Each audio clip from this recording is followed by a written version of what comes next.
Some women are delicate flowers, others as tough as nails. A woman of faith finds a new form of worship. She was the good girl, and she meets the bad boy. A matriarch rules with an iron rod. Don't yell or I'll make it worse for you. She did it because it made her feel powerful and it made her feel good. And a seductress lures men and women into her web. She put him through the ringer, but I mean, he loved her. He loved her throughout.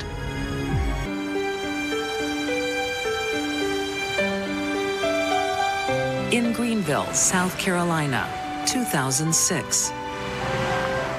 Hey, Carmen. 19-year-old Carmen Major is devoted to her faith.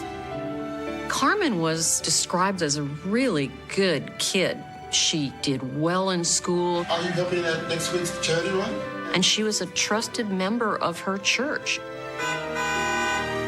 I've got to go. She was well educated and had a really good future ahead of her. I'll try. Carmen has always been a great help to her local pastor. But she has a new man in her life, her husband, ex-con Clarence Jenkins. What Carmen lacked was experience with men. And when she met Clarence, he swept her away. Time isn't his only sin. Clarence is having an affair. Clarence became infatuated with Grace Davis and ultimately had a romantic relationship with Grace. Such blatant cheating would destroy most relationships. But not the Jenkins. That's when Clarence said, I think we should all be together as one family. I hereby pronounce that I, Clarence Jenkins. Carmen agrees to turn this menage a trois into a marriage. They actually performed a ceremony representing their love for each other with rings that he gave Carmen and Grace, and they all made a commitment to the family unit. And then they call themselves the organization. It's Clarence, it's Grace, it's Carmen, together forever. Until Clarence's criminal life catches up with him. So he winds up in prison, and what happens then? I like this. Me too. Grace and Carmen, they're at home, and they start looking at each other and think, what do we need him for? For the next 3 months, the women become inseparable. During that time, Grace and Carmen began a romantic relationship among themselves. I never want to let you go.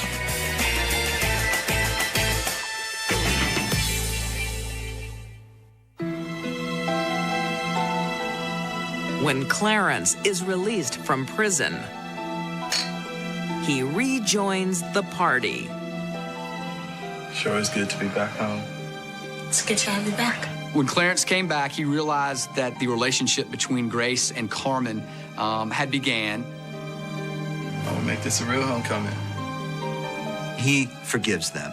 Look, I was gone, you did what you had to do, but we're back now in the organization. It's the three of us. But there are 2 other people in the organization, Grace's children. And soon, things become complicated. I gotta leave. But I need you. I can't risk my kids. She wanted to have full custody of her children. And our Department of Social Services was not going to allow her to raise her 2 children in the atmosphere in which she was currently living.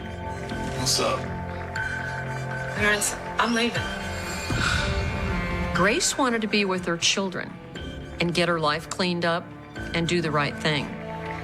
The Jenkins believe Grace has made a commitment for life. I'm sorry. Leaving the organization is not acceptable. So Clarence and Carmen decided that they wanted Grace Davis to return to the relationship. She did wrong leaving us. We had a commitment.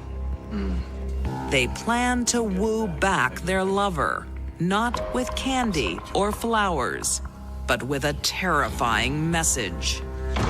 Maybe we show Grace how serious we are and what we are capable of. Maybe we do that. And then she's so terrified that she comes running back. That's what we do. They need a messenger.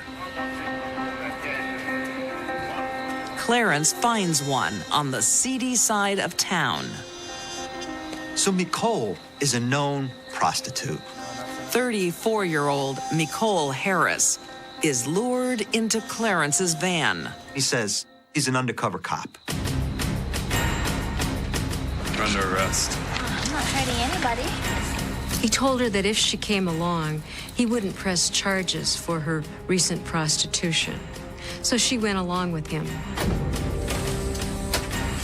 Little did she know, she's stepping into the car with the devil in disguise. Clarence cooked up an idea to get Grace back that was completely ridiculous. If Grace thinks the three-way marriage is bizarre, she won't believe what they will do to win her back. It is one of the craziest schemes I've ever heard. Night. By morning, their bizarre plan is escalating. They will use their prisoner as bait, but not live bait. Clarence says to Carmen, "You know what you have to do," and he hands her a wire cable. What are you doing? Carmen obeys. I can only imagine the fear that was going through Nicole Harris's head. Carmen has the will to kill, but not the strength. Clarence said, "So it takes a man to do this job, huh?"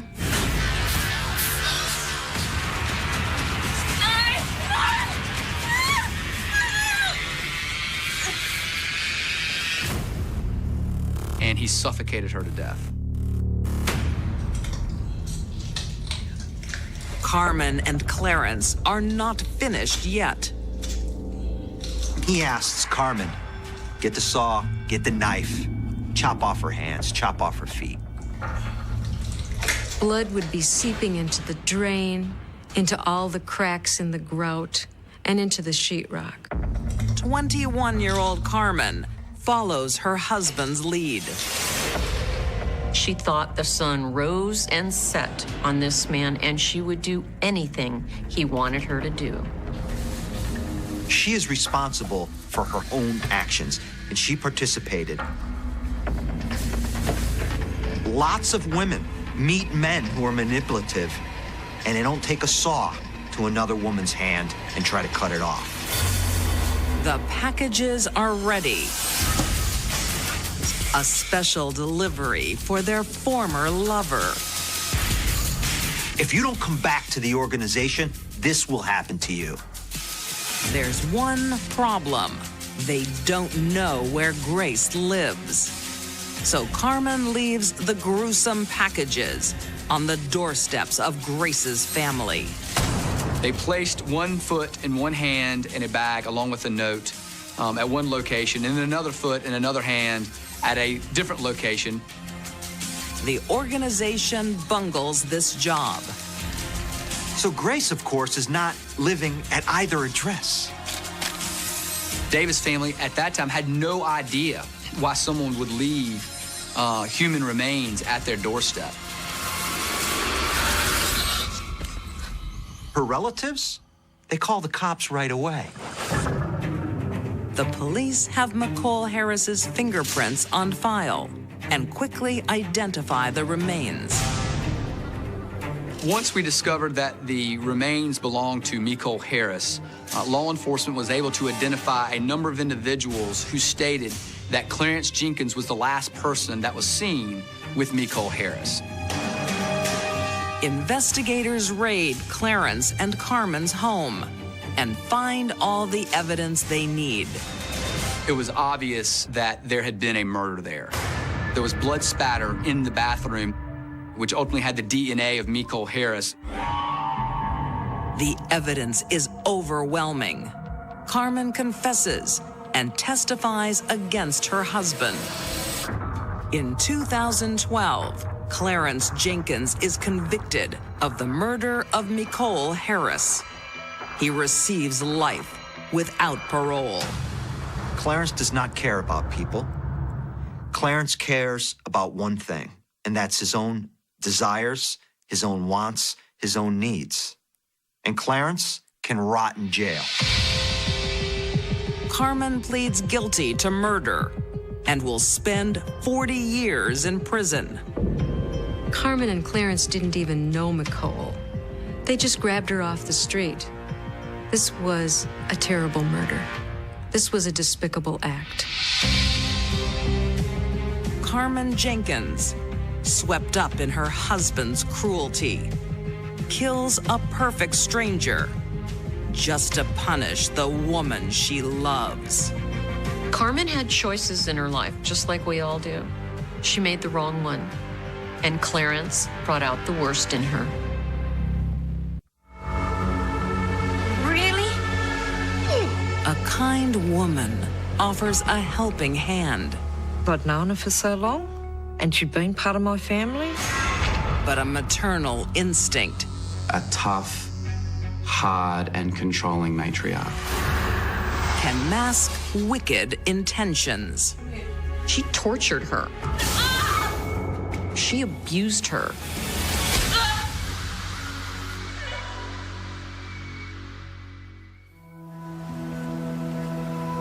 In 2005, Wollongong, Australia.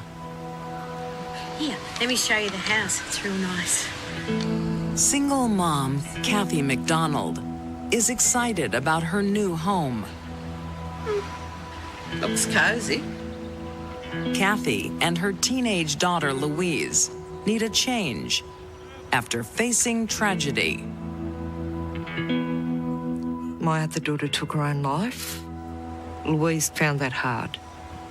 She couldn't understand why. Kathy and Louise are moving closer to their friend, Patricia Goddard. But there is one final hurdle. Only thing is, I've got to be there in 6 weeks. And that means Louise changing schools mid-term. Patricia is only too happy to take Louise in. Why doesn't Louise come and stay with us? Patricia had suggested maybe that Louise come down, start school early in the year.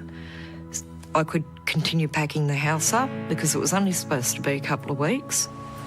The 67-year-old is like a mother to Kathy, one of the few people she trusts with her daughter. Louise's mother thought, well, this is fine. A friend of mine will look after her. Like a holiday. Yeah. Exactly. We were really close, you know. It was just like they were family. Louise moves in with Patricia. She's in her room. She's always... Kathy visits as often as possible, so mother and daughter maintain a close bond. You there, princess? When Louise moved, I would come down and stay the weekend with her. Oh, I missed you too. It was a good relationship with Louise. We did a lot of things together. Louise seems to be settling in. Oh, aren't we looking after you? I didn't mean that. Under Patricia's watchful eye. Oh, you're being a good girl, yeah? Sometimes. I try. I really try. She was, by all accounts, a pretty tough woman, Let me just put my things down. but she was very sweet and endeared herself to a lot of people.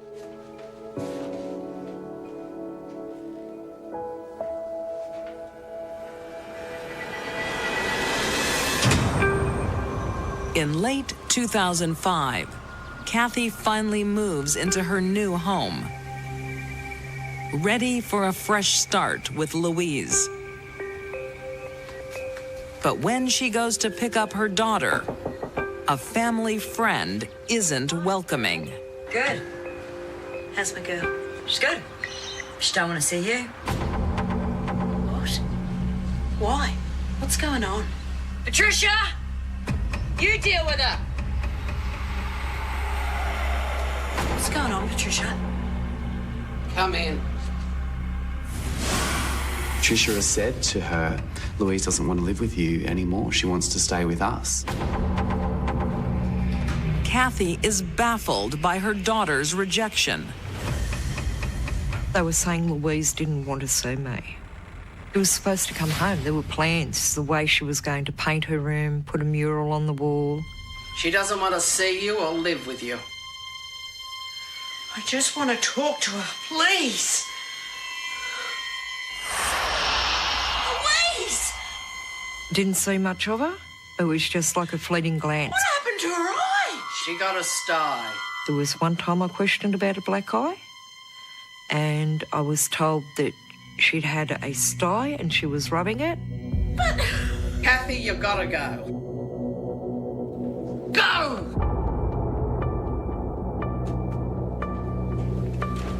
I can't imagine what that would have been like for her. This whole experience must have just been absolutely gut-wrenching.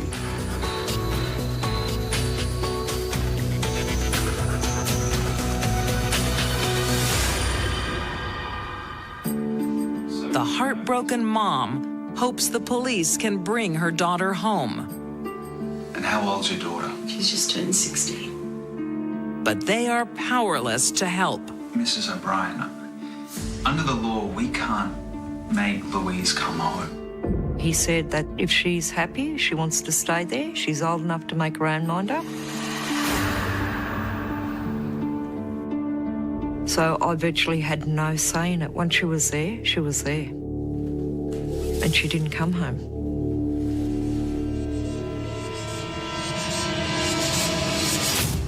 Kathy doesn't know the truth behind her teenager's withdrawal. Louise hasn't decided to stay. I told you not to come out. She is not allowed to leave. I'm sorry. Yeah, well, you will be. Patricia subjected young Louise to horrendous, unspeakable abuse. Don't yell or I'll make it worse for you. Fish, and so self-absorbed. The teenager doesn't try and escape. She is too terrified of her captor. She was very easily pushed around, and I think she really struggled to assert herself in her life. I think she probably was an easy target. So, did you get that dress you like? Yeah. Patricia's slave cooks all the meals, but doesn't sit at the table. She was made to eat out of a dog's dinner bowl. But Louise was treated worse than a dog. Eat it. Last chance. But when she visits, the teenager is hidden away. I thought she would be safe with Patricia because I'd known them for so long. I had no reason not to trust them. Louise lives with Patricia for another 2 years. The persecution grows. You stole my cigarettes.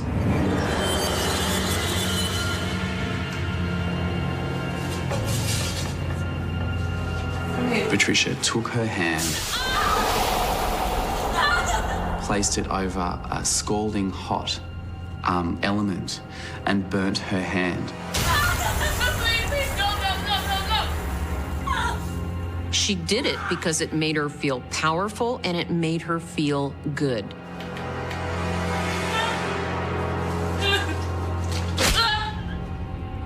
Really is quite a sadistic thing to do to another human being.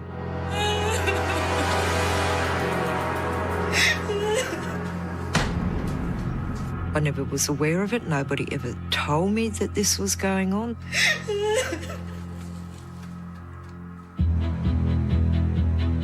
In October 2008, finally some good news. Kathy's daughter has embarked on a new adventure. And I was told she'd moved out with a boyfriend. And I thought, oh, great, she's got a boyfriend. She moved to Melbourne. She was working in a restaurant, working in the kitchens. She was happy.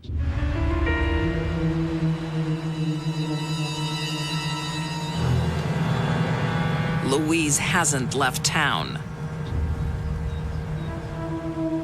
She's much closer than her mother thinks. What's going on? Move along, please. But...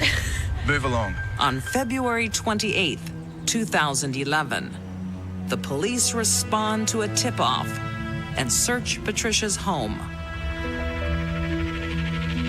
That's when I found out that she was buried in Patricia's backyard. Patricia Goddard is arrested.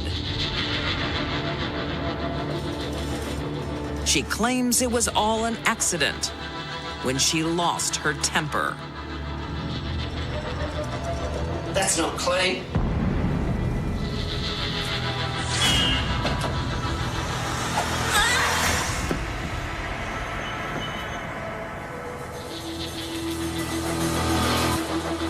After the hammer blow was delivered, Patricia still didn't do the right thing. She didn't get help for Louise. She was in and out of consciousness. She was dying. Louise lingered for many, many hours. Patricia started to panic.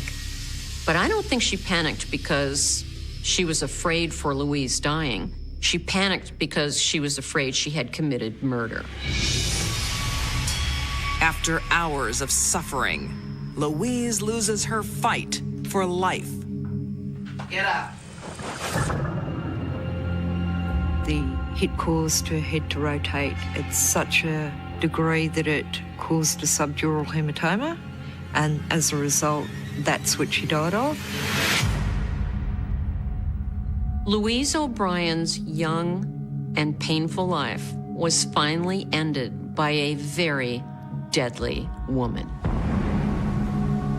Instead of calling the authorities, Patricia calls a friend. She told the man who dug the hole that the dog was buried in the wheelie bin, not Louise O'Brien, a fellow human being. Louise's body reveals 3 years of horrific abuse. When Louise's body was discovered, it was found that she had multiple fractures, consistent with hammer blows, not just to her head, but to her shoulders and other parts of her body as well. Patricia preyed on an innocent girl who couldn't stand up for herself. I have no doubt that she was targeted because of her gentle soul. There are people who can spot weak and passive people a mile away, and they are deliberately targeted. In 2012, the 74-year-old pleads guilty to manslaughter. Patricia Goddard is sentenced to 3 years and 9 months in prison. A year later, nature deals her own penalty. Patricia Goddard passed away in jail. It leaves no solace for the woman whose trust she so brutally betrayed. I was more so upset with the fact that there's no justice because she's not spending the time in jail. She's not there. Yes, she's dead, but so's my daughter.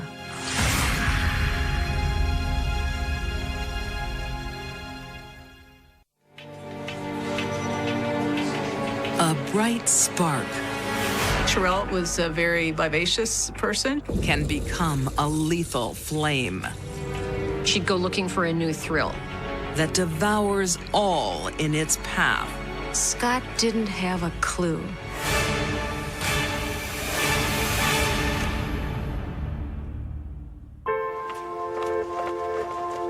In the farmlands of Canada's Ottawa Valley, 1990, Sherelle and Scott Dell are taking a fresh look at life. Here, honey. Thirsty work. But great, hey? I love it. And I love you. Scott and Sherelle got married young, in their teens, and they had 3 kids fairly soon. What's Eden up to? They've left the city behind for a more wholesome existence. Well, she ain't no city kid no more, ain't she? They decided to come up to the Killaloe area, to a more rural environment. I think a lot of people move to this area to have a little bit of outdoor living and to get back to nature. Scott savors the country air. But Sherelle is soon bored with this clean living. Sherelle was a very vivacious person. She was a very attractive person. The 33-year-old goes looking for a little excitement, while her husband is left to care for the kids. Scott was a very nurturing person. That's my favorite story. He was a very concerned parent for his 3 children and seems to have been a very kind individual. Can you guess what Elmo's thinking about? Food. He was a nice guy. He was a good father to their children, but that wasn't enough for her. Sherelle makes plenty of new friends. Hey. I was hoping you'd come over. I was hoping you'd invite me. Scott forgave Sherelle numerous indiscretions. She cheated on him throughout their marriage. He knew it, and he always forgave her. His forgiveness doesn't entice Sherelle to stay. In 1992, she leaves Scott and the farm behind. By now, sleeping with other men is passé. I think when Sherelle got what she wanted in life, it wasn't long before she decided she didn't want it, and she'd go looking for a new thrill. This is a nice surprise. 37-year-old Nancy Fillmore catches her eye. Nancy Fillmore is actually an interesting person. She had a master's in social work, so she was a very intelligent woman. While Sherelle finds happiness, her ex-husband is blighted by tragedy.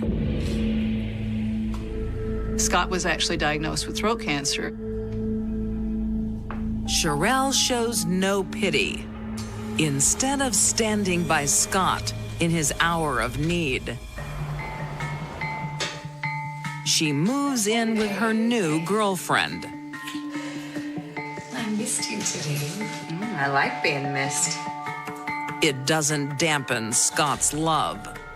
She put him through the ringer, but I mean, he loved her. He loved her throughout. Even though they were divorced, Scott was still smitten with Sherelle. He would have liked nothing better than to get back together with his ex-wife. In December 1995, it seems Scott gives up on the chance of a reunion and on himself. Scott died at Christmas time. At the holidays, many people become depressed. And with the history of throat cancer, with the fact that it was the holidays, most people accepted the fact that he had probably committed suicide. Before he dies, Scott declares his love for his ex-wife. Scott wrote down a few thoughts and feelings in his last hours. He told Sherelle how much he missed her, that he wanted to be with her, that he wanted to hold her and make love to her. Cheryl doesn't seem too moved. But her lover, Nancy, is. Nancy begins to become increasingly unrattled. She becomes very nervous. Nancy has a secret. It will change Sherelle's fate, but it will also seal her own. What she should have done next was get in her car and drive away as far as she could from Sherelle, but she didn't.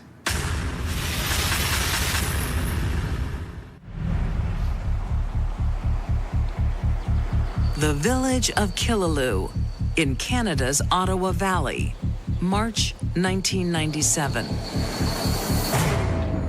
For the past year, Nancy Fillmore has been living with a terrible secret. But she can't keep it anymore. Nancy told police that Sherelle had killed Scott. It's a plot that starts months earlier, when Sherelle is unhappy with the terms of her divorce. The divorce settlement left Scott with his farm, and Sherelle got the kids most of the time. She didn't want that. She wanted Scott's farm. For a while, Sherelle thinks Scott's cancer will ensure that she inherits the farm. But Scott beats the odds. Sherelle had thought that he finally would be out of her life, but then he wasn't because he had made a recovery. So Scott had to go. Sherelle hatches a plan. Do you love me? Oh, you know I do. Then do something for me. And convinces Nancy to help. Nancy was very much in love with Sherelle, it's very obvious, and did what Sherelle wanted.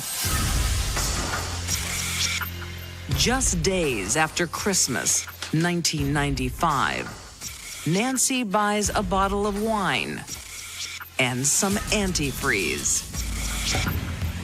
It's a chemical called ethylene glycol that is actually odorless and tasteless.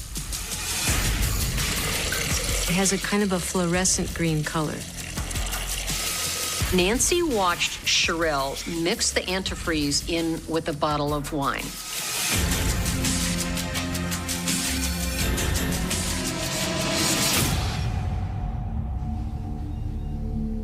Hey, it's great to see you again. Cheryl gives her ex-husband a little Christmas cheer. Thank you for the gift. She gave this bottle of wine to her husband as a Christmas present. I'll call you later. We can talk about that dream. And she urged him to drink it and think about her while he was drinking. I can't wait. Sherelle was always sort of Either can I. letting him think that maybe there was the possibility of reconciliation. Scott returns to the farmhouse with renewed hope. Hello? It wasn't enough for Sherelle to give him a bottle of tainted wine.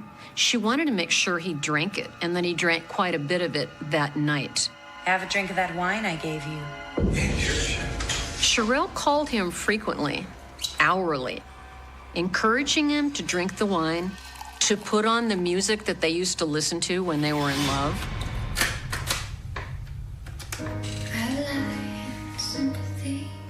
It's good, isn't it? It's great. And periodically suggested to him that they might get back together. As Scott pours out the wine, he also pours out his love. Scott was taking notes of, his thoughts. He writes about their relationship and about seeing her as an angel. His angel is doing the devil's work.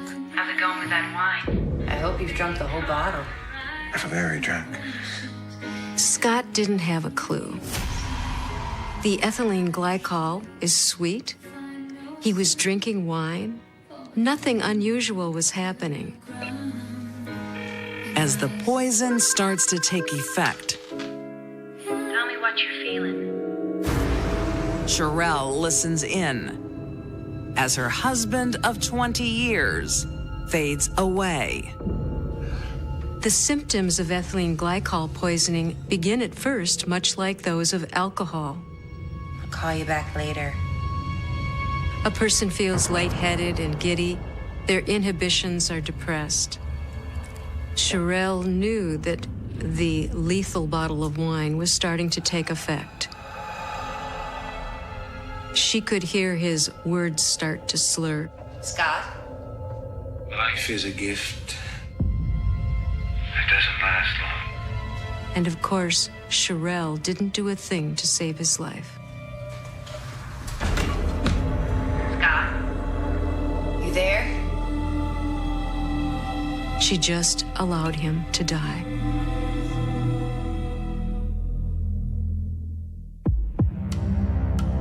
After revealing everything to the police, Nancy Fillmore will be the star witness at her ex-lover's murder trial. But Sherelle will never let that happen. Sherelle decided it was time to get rid of Nancy once and for all. The master manipulator finds a new helper. Naive 16-year-old Brent Crawford. Brent's parents were divorced, and Brent was having a hard time dealing with the divorce. He was feeling a bit alone in the world. He was looking maybe for some attention, and Sherelle became that someone. I like bad boys, Brent. I could be bad. Sherelle convinces the love-struck teen to do her dirty work. Sherelle did have the ability to find people that she felt like she could sort of possibly put under her spell. Brent was going to break into Nancy's apartment. Off you go, bad boy. And he was going to slit her throat with a knife. But when he got there, he found her drunk on the floor, and there were candles all around her. So he tipped over all the tables and left, and the house burned down with Nancy in it. Within the span of less than 2 years, 2 of the people who had been Sherelle's lovers were dead. It's too much of a coincidence. And when police find out about Sherelle's new boy toy, they organize an undercover sting. Brent said, "Yes, I killed a woman." He was trying to brag about what he did. Brent Crawford is convicted of murder and sentenced to life with no chance of parole. Brent, Scott, and Nancy are all tragedies in this case that Sherelle manipulated. In 2001, Sherelle Dell is convicted of the murder of her ex-husband and pleads guilty to counseling Brent Crawford in the murder of Nancy Fillmore. Sherelle was sentenced to life with no chance of parole for 25 years. Men and women fall under Sherelle's wicked spell. But the only person she truly loves is herself. Sherelle is a narcissist. Life is all about her, and image is everything. Scott Dell beat cancer, but he couldn't survive Sherelle.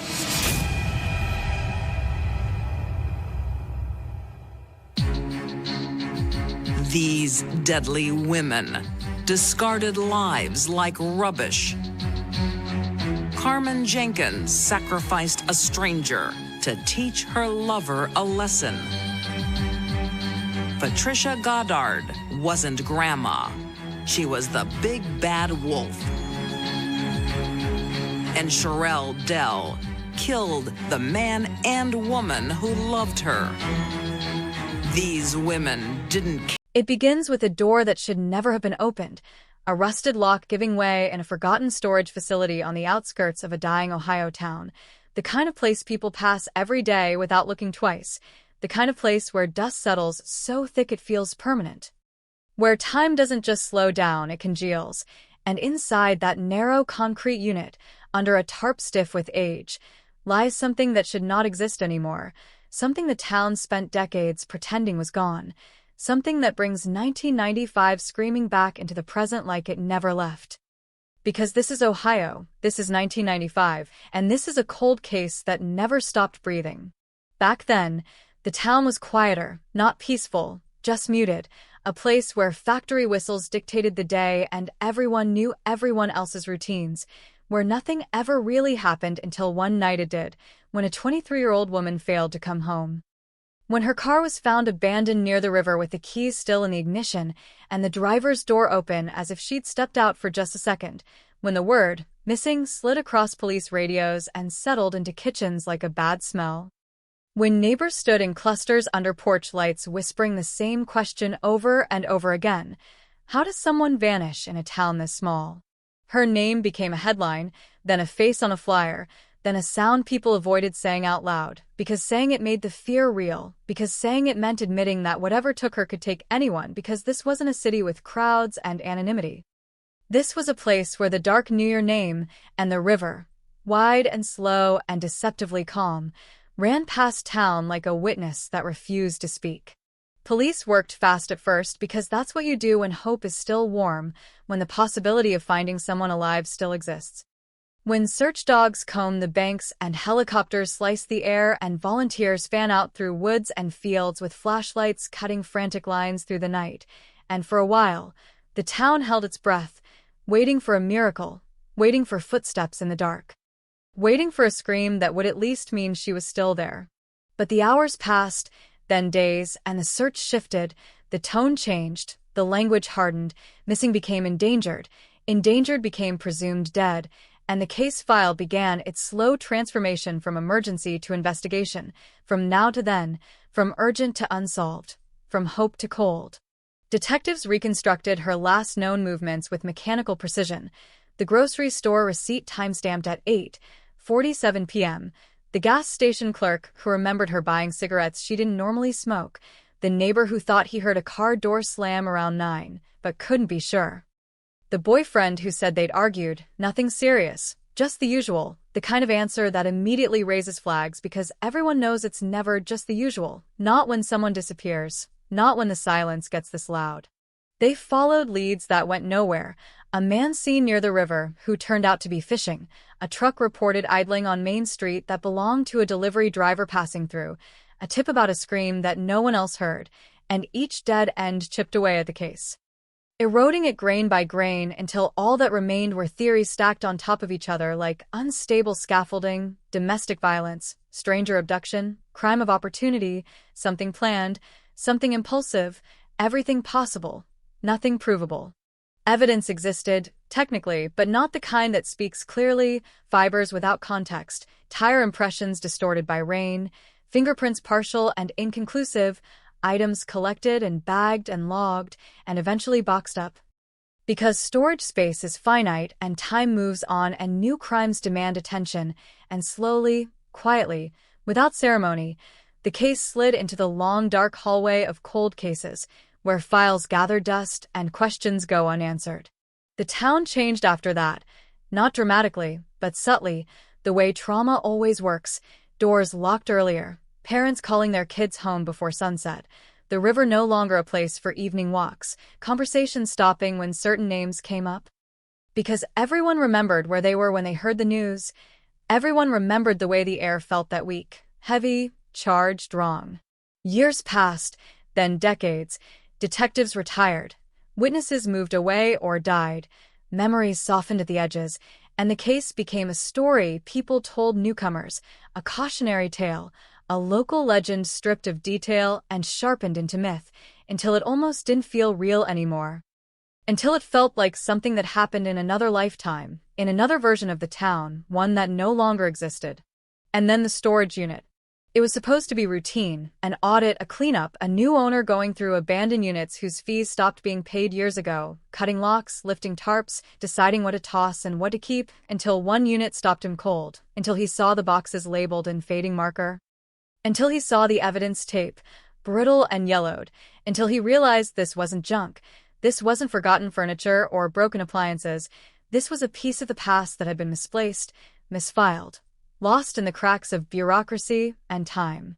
Inside those boxes were items that never should have been there, items that should have been re-examined years ago, items tied directly to the night she vanished, and suddenly the case that everyone thought was frozen was breathing again, lungs filling with new air, heart starting to pound.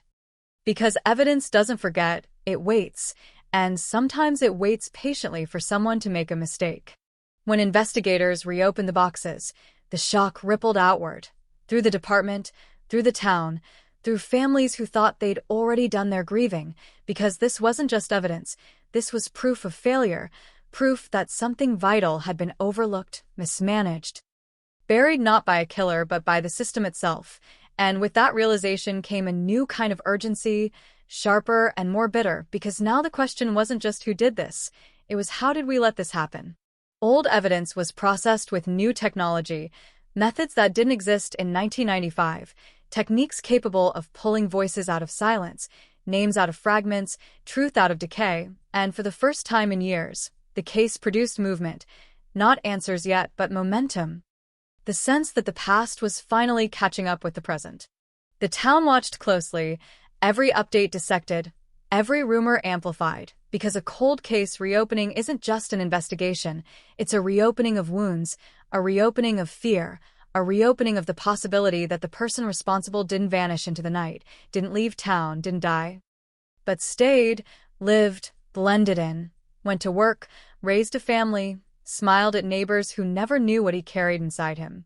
And somewhere between the storage unit and the lab, between the past and now, between what was lost and what might still be found, the case crossed a line, from forgotten to unavoidable, from history to headline, because Ohio 1995 was no longer a closed chapter, it was an active sentence.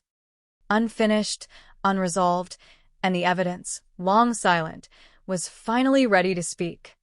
The moment the boxes were logged back into evidence, the past stopped being abstract and started being physical again, cardboard edges cutting into gloved hands, dust lifting into the air like something disturbed on purpose, and inside, every object carried weight far beyond its size.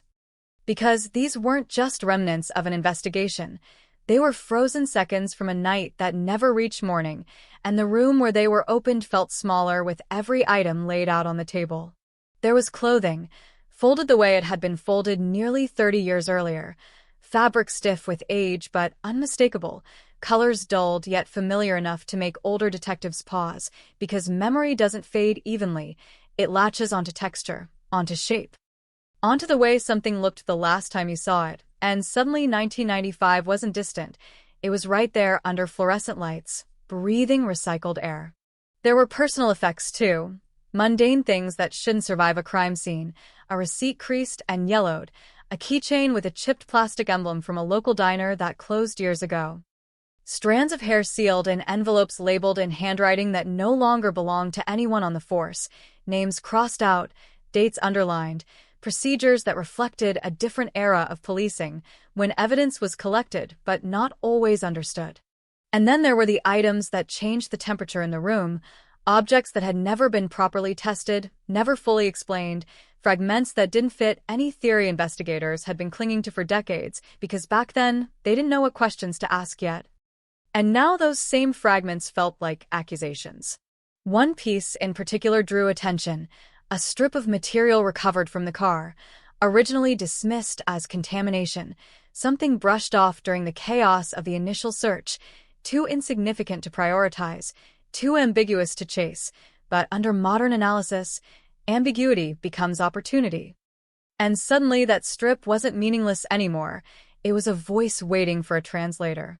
As the lab work began, the case started to move in ways it never had before, not loudly, not publicly, but internally, quietly accelerating, emails flying between departments, supervisors briefed, old files digitized, timelines reconstructed down to the minute. Because reopening a cold case isn't like starting fresh. It's like walking into a house you grew up in and realizing someone has been rearranging the furniture for years. Detectives tracked down names that hadn't been spoken in official settings since the 90s, witnesses who had moved on, changed their lives, convinced themselves they'd already said everything they knew, only to find the questions had changed, the context had shifted. and the details they once thought were irrelevant now carried an unsettling weight. A former neighbor remembered a car she hadn't mentioned before, parked awkwardly down the block, engine running, headlights off, because at the time it seemed ordinary, just another night, just another vehicle. But memory is selective, and it often hides the truth until it's asked the right way. An old coworker recalled a conversation that never made it into the original report, something about being followed, something brushed off as paranoia, something that now landed differently because hindsight sharpens everything, and fear looks obvious when you know how the story ends. Even the boyfriend, long cleared, long gone, was brought back into the orbit of suspicion, not because of new evidence against him, but because cold cases don't respect closure. They demand re-examination, and his alibi, once considered solid, now felt fragile under scrutiny. Built on assumptions rather than verification, accepted because the investigation needed something firm to stand on. But the most disturbing realization came not from what was new, but from what was missing. Certain evidence listed in reports wasn't in the boxes, items that should have been there, items that could have answered questions years ago, and that absence told its own story, one of miscommunication, mishandling, maybe even quiet negligence, because when cases go cold, it's rarely one dramatic failure. It's a series of small ones, stacking up until the truth can't breathe anymore. The town started to feel it before officials said anything publicly, because rumors move faster than press releases, and the idea that evidence had been forgotten, misplaced, stored like junk, ignited a different kind of anger, not just toward a potential killer, but toward the system that promised justice and delivered silence. People who had been children in 1995 were now adults, hearing the story again with fresh ears, realizing the danger had never been abstract, it had been local, familiar, possibly still present. And that realization spread unease through streets that had long since convinced themselves they were safe.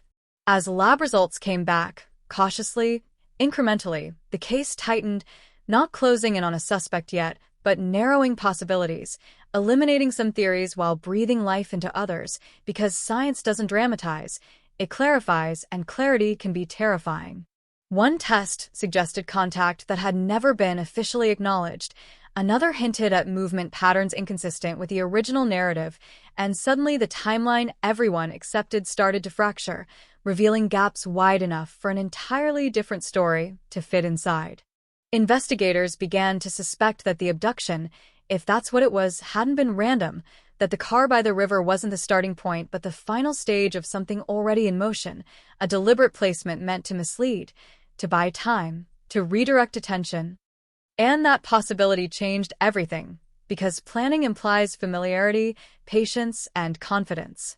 Confidence comes from knowing the environment, knowing routines, knowing how long it takes for someone to notice something is wrong, and that realization pulled the focus inward, away from strangers and passers-by, toward the community itself, toward someone who understood the town's rhythms intimately.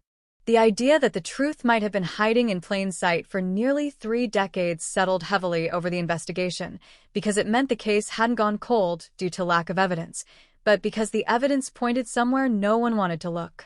And as detectives pushed forward, they encountered resistance that wasn't overt, not obstruction, not sabotage, but discomfort, hesitation, the subtle tightening that happens when old wounds are touched, because reopening this case meant reopening reputations, reopening relationships, reopening the possibility that justice had been delayed not by chance, but by choice. By the time officials acknowledged the renewed investigation publicly, the tone was cautious, measured, but the subtext was unmistakable. This wasn't just about solving a crime anymore. It was about confronting the past, about admitting that closure had been premature. That answers might still be out there, waiting in the spaces everyone learned to ignore. And as Ohio braced itself for what might come next, one truth became impossible to avoid. The cold case was no longer frozen. It was thawing rapidly, and whatever had been preserved in that forgotten storage unit wasn't just evidence. It was a countdown, ticking forward, forcing the past and present onto a collision course neither one could escape. Once the investigation turned inward, the atmosphere shifted in ways that were impossible to quantify but easy to feel, a tightening in conversations, a hesitation before answering questions, a sudden awareness that the past was no longer safely buried. Because when a cold case reopens after decades, it doesn't just look for a killer, it looks for silence, and silence has many accomplices.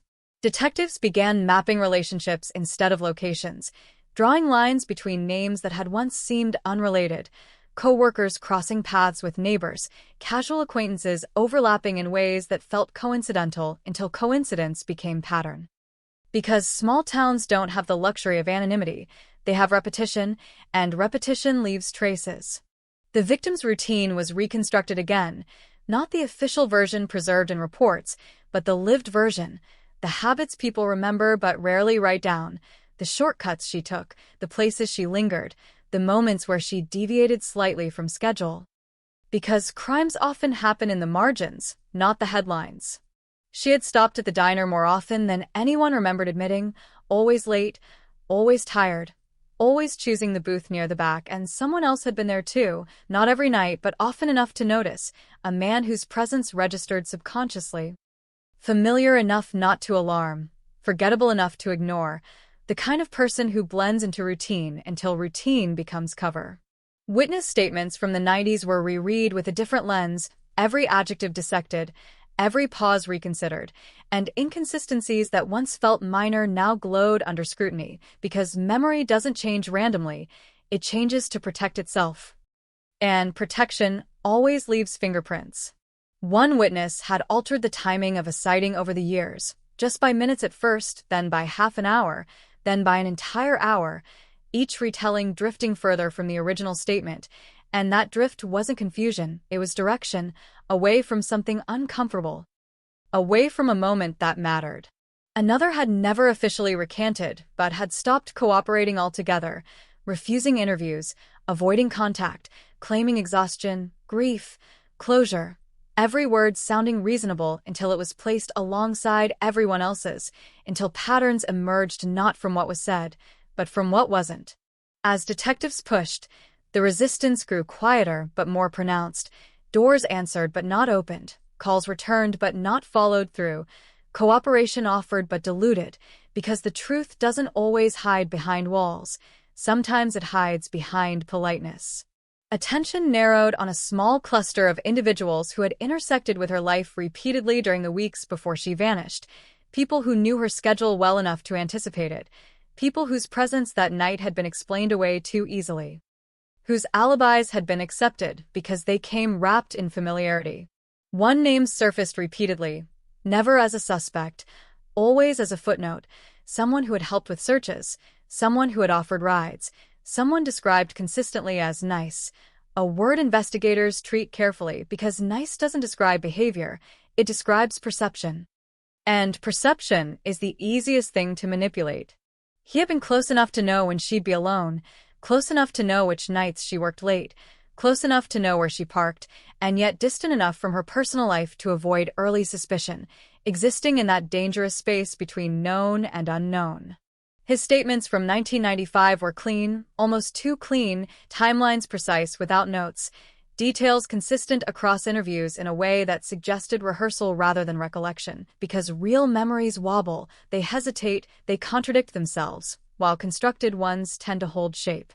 When confronted again decades later, his answers hadn't changed, not even in tone, and that immobility raised alarms, because time alters honest memory, it doesn't freeze it, and something about his certainty felt anchored to the past rather than the present. Meanwhile, forensic results continued to drip in, slow but relentless, confirming contact that had never been acknowledged, proximity that contradicted statements long considered reliable, and with each confirmation, the case shed another layer of myth, revealing something colder, more deliberate beneath. Investigators began to believe that the disappearance wasn't impulsive, that it unfolded over minutes, not seconds, that there was conversation before violence, trust before fear, and that realization shifted the emotional center of the case, because betrayal cuts deeper than force. The river placement now looked staged, The car positioned not as an escape, but as punctuation, a visual design to anchor the narrative in one place while the truth existed somewhere else entirely, and staging requires time, confidence, and a belief that no one is watching closely enough to notice. That belief often comes from familiarity, from living in a town long enough to understand how attention ebbs and flows, how quickly urgency fades, how easily people accept the simplest explanation if it lets them sleep at night. As the investigation tightened, the town felt smaller, more claustrophobic, old tensions resurfacing, side glances exchanged in grocery aisles, names spoken cautiously, because suspicion doesn't stay contained. It leaks, it seeps into everyday interactions, turning neighbors into question marks. Families who had known each other for generations found themselves reevaluating old assumptions, realizing that trust had been inherited rather than earned, that safety had been presumed rather than tested, and that the story they told themselves for decades might have been a lie built for survival. The cold case designation began to feel misleading because nothing about this was cold anymore. It was simmering, unresolved heat trapped under years of denial, and as investigators closed in, they understood that solving this wouldn't just mean identifying who was responsible. It would mean exposing how easily the truth had been deferred. By the end of this phase, the question haunting the case was no longer how she disappeared, but how many people had seen something and chosen not to see it, how many chances the truth had been given before being quietly ignored, and whether the town was ready for what would happen if the silence finally broke. Because once you start pulling at the threads of a cold case like this, you don't just unravel a crime, you unravel a community, and whatever was waiting at the center had waited patiently, confident that time, not innocence, would be its greatest ally. Pressure doesn't arrive all at once. It accumulates, quietly, invisibly, until even the most carefully constructed version of the past begins to creak under its own weight. And in this case, the pressure was everywhere, in the reopened files, in the lab results still coming in the renewed interest that turned casual glances into silent calculations. The man who had once been a footnote now felt the spotlight before it was officially aimed at him, because people sense when gravity shifts, when the ground beneath an old story is no longer stable, and his behavior reflected it. Subtle changes at first, missed calls, delayed responses, a sudden reluctance to revisit details he once recited effortlessly. Investigators noticed the drift immediately because drift is what they had been trained to watch for, the slight misalignment between what someone said years ago and what they say now, the hesitation before answering questions that used to come fast. The micropauses that signal internal negotiation, whether to tell the truth, whether to protect the lie, whether the difference still matters. When they asked him to walk through the night again, minute by minute, the timeline held, mostly but not perfectly, and imperfections are where cases turn, because truth tolerates rough edges, lies demand precision, and precision is exhausting to maintain over decades. He corrected himself mid-sentence more than once, recalibrating details that hadn't been challenged yet, filling in gaps no one asked about, volunteering explanations that felt defensive rather than helpful, and each of those moments was logged, not as proof, but as pressure points. Meanwhile, other witnesses began to change too, not because they were lying, but because the permission structure had shifted, the case was active again, officially, publicly, and that gave people space to reconsider what they had buried, to admit that what once felt insignificant might have mattered after all. A former co-worker remembered seeing her in the parking lot that night, not alone like she'd always assumed, but speaking with someone near her car, the memories surfacing reluctantly, clouded by years of self-doubt, because she had told herself for decades that if it had mattered, she would have remembered sooner. Another witness came forward with something more unsettling, a sound heard near the river later than the accepted timeline, not a scream, not a struggle, just voices, low, controlled, followed by silence, a detail dismissed in 1995 because it didn't fit the urgency of the moment. Because everyone was looking for chaos, not calm. Calm suggests control, and control suggests intention. Investigators began layering these new accounts over the old narrative, and the misalignments grew harder to ignore, the official version bending under the weight of too many exceptions, because stories built on assumption collapse when confronted with lived experience. As the suspect pool narrowed, so did the margin for error, And with that came the psychological phase of the investigation, the part that never makes headlines but decides outcomes, the slow tightening of interviews, the repetition of questions phrased slightly differently, the careful observation of reactions rather than answers. The man who had once seemed helpful now seemed guarded, not hostile, not overtly evasive, but cautious in a way that felt rehearsed, as if every response passed through an internal filter before being released, and that filter grew slower as sessions dragged on. At one point, confronted with a detail from his original statement, he reacted before the question was finished, denying something that hadn't yet been suggested, and that premature defense landed heavily in the room, because people don't protect themselves from threats they don't perceive.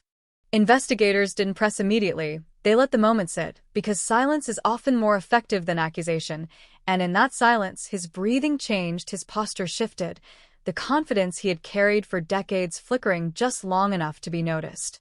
Outside the interview rooms, the town felt the tension tightening too, whispers growing sharper, speculation no longer abstract, names now attached to faces, to houses people passed every day, and with that came fear of a different kind, not fear of an unknown predator, but fear of recognition. Because the most unsettling possibility wasn't that the truth would be revealed, it was that it would be familiar. As the investigation edged closer to confrontation, evidence began aligning in ways that reduced coincidence to irrelevance, timelines overlapping where they shouldn't, movements placing the same person in too many critical locations, proximity becoming impossible to explain away. The forgotten storage evidence now sat at the center of this alignment, no longer a curiosity, but a catalyst, linking past oversight to present clarity, because what had once been dismissed as noise now read like signal. Still, nothing was enough on its own, not yet, because cold cases demand more than suspicion. They demand something that survives scrutiny, something that holds under cross-examination, something that turns narrative into fact. And so investigators waited, applying pressure without tipping their hand, watching for cracks rather than forcing breaks, because people who have carried secrets for decades rarely confess outright. They leak, they slip, they contradict themselves when the mental load becomes unbearable.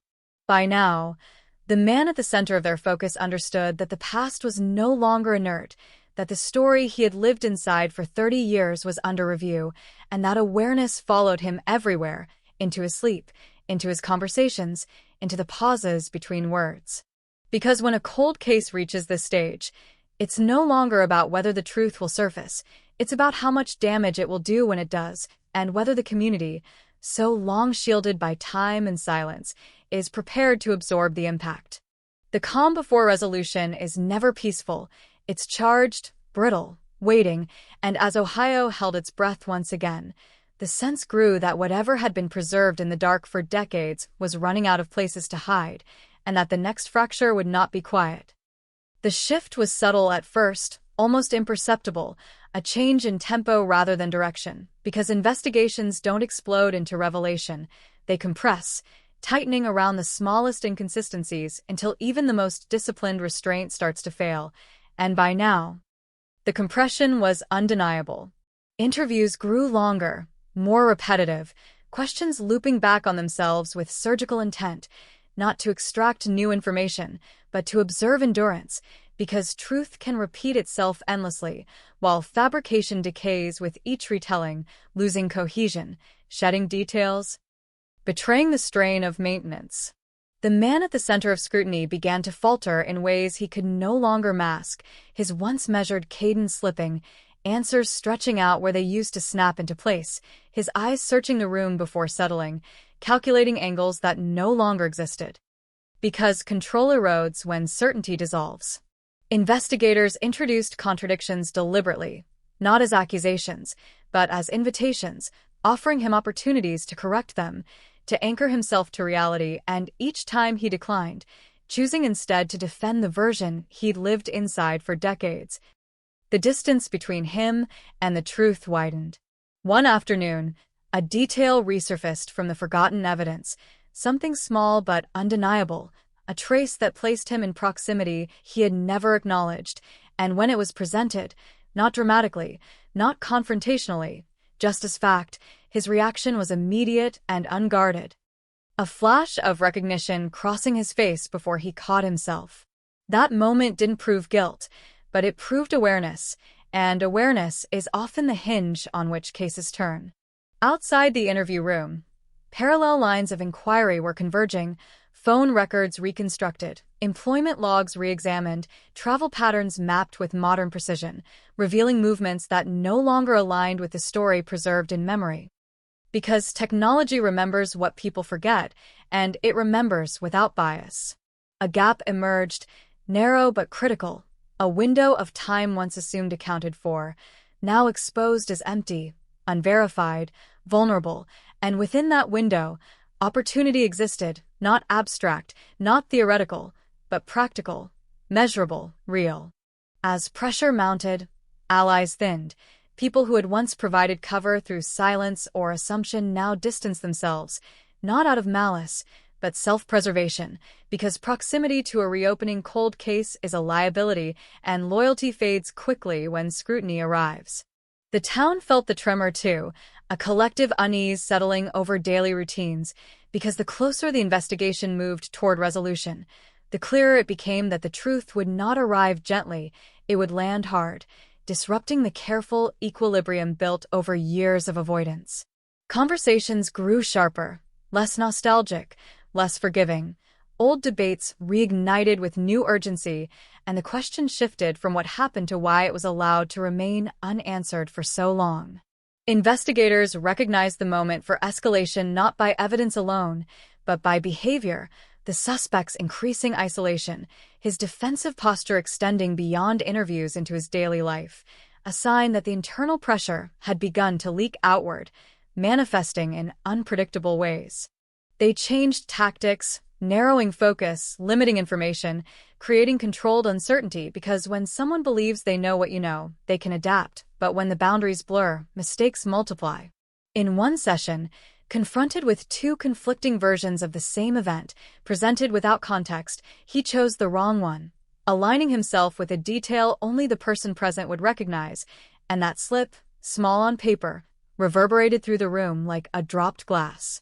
From that point on, the investigation moved with intent, not rushing, not retreating, but advancing with the confidence that comes from alignment, when evidence, behavior, and circumstance begin to tell the same story from different angles. Still, no arrest was made, no public declaration issued, because cold cases don't reward impatience, they punish it, and the goal is not closure for the sake of relief, but resolution that would endure. The weight of years pressed down harder now, not just on the suspect, but on the investigators themselves, because every delayed answer carries the echo of a life interrupted, and the closer they came, the louder that echo became.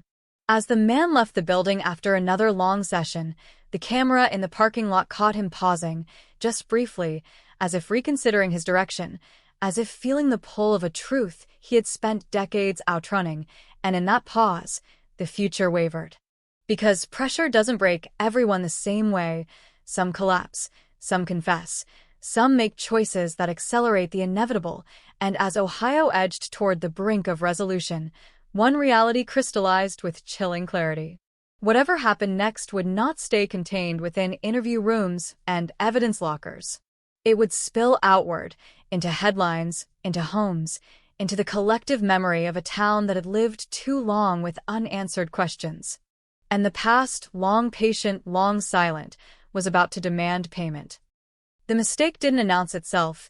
It slipped through quietly, disguised as routine, buried in the kind of ordinary behavior that rarely draws attention until it's placed under a microscope, because by this point, everything was under one. It began with a call he didn't need to make.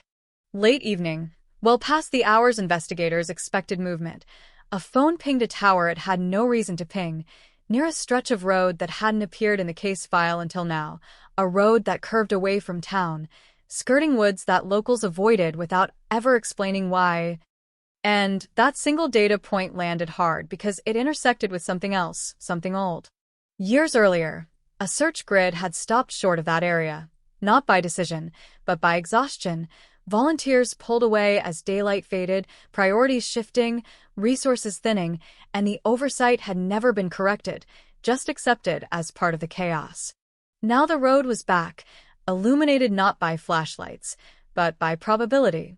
Investigators didn't react outwardly. They logged it, cross-referenced it, let it sit alongside other anomalies until it formed a shape too specific to ignore, because patterns don't need drama, they just need consistency. When they brought him in again, they didn't mention the call, they didn't mention the road, they let him talk because people reveal more when they believe they're steering the conversation, and as he spoke, he drifted not wildly, just enough, referencing places unprompted, correcting details no one had challenged. Then he said it. A location name that wasn't public, never had been, a turnoff known only to search coordinators and those present during the earliest hours of the investigation, a place scrubbed from reports because nothing was found there, because nothing was supposed to matter there. The room didn't change, the investigators didn't react, but something irreversible had happened, because knowledge is evidence when it can't be explained. From that moment, the investigation accelerated, no longer cautious, no longer exploratory but directional, and warrants followed swiftly. Phones, vehicles, property, storage spaces both official and private, because once a case crosses this threshold, delay becomes risk. What they found wasn't dramatic at first glance. No weapons laid out neatly, no obvious trophies, just soil samples that didn't match, fibers that shouldn't have been there, traces that meant nothing alone but aligned perfectly when assembled, because crimes of this nature aren't loud. They're meticulous. The woods near the road told their own story. Disturbed earth long since reclaimed by time but not erased, subtle depressions, vegetation growth patterns inconsistent with the surrounding area, signs that something had been placed there, then removed, not hastily but deliberately.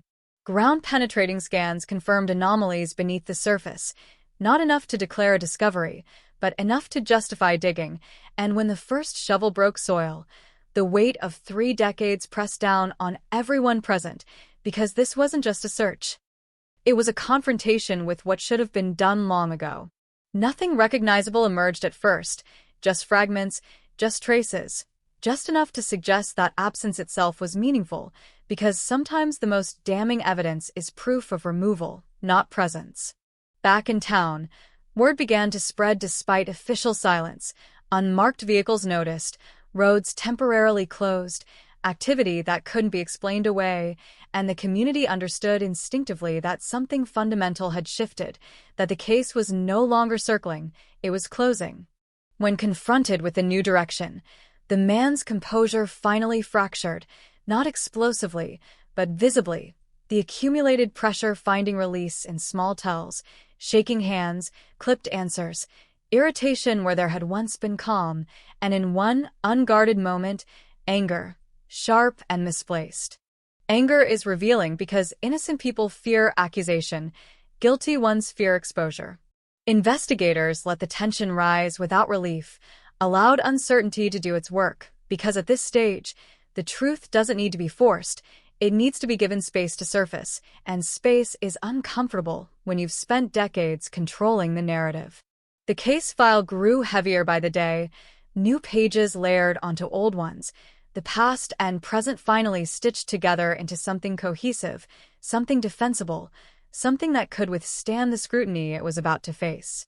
Still, one question remained unanswered, the one that mattered most, not how, not where, but why the silence had held for so long, and as the investigation edged toward public reckoning, it became clear that the answer wouldn't belong to one person alone. Because this cold case had never truly been about a single night in 1995. It was about the decisions made afterward, the shortcuts taken, the assumptions accepted, the moments when discomfort was chosen over confrontation, and now, with the evidence aligned and the path forward illuminated, there was no room left for avoidance. The next step would force everything into the open. And once that happened, nothing, not the town, not the people in it, not the story they told themselves to survive, would remain untouched. Confrontation doesn't always look like shouting across a table. Sometimes it looks like calm, procedural, inevitable, and that inevitability was thick in the air the moment he walked back into the interview room, because this time, the balance had shifted, and everyone in that room knew it. They didn't begin with questions. They began with silence. the kind that forces a person to fill it, to reclaim control through speech, to reassert relevance, and at first, he did, launching into familiar ground, rehearsed phrases, practiced certainty, but the words landed differently now, echoing against walls lined with evidence that contradicted them. When the investigators spoke, they didn't accuse, they presented, one fact at a time, clean, unembellished, letting reality do the work, because truth doesn't need volume, it needs placement. The phone record came first, not framed as a mistake, but as data, neutral and unarguable, followed by the location reference he shouldn't have known, then the soil inconsistencies, the fibers, the gap in time that no longer had anywhere to hide.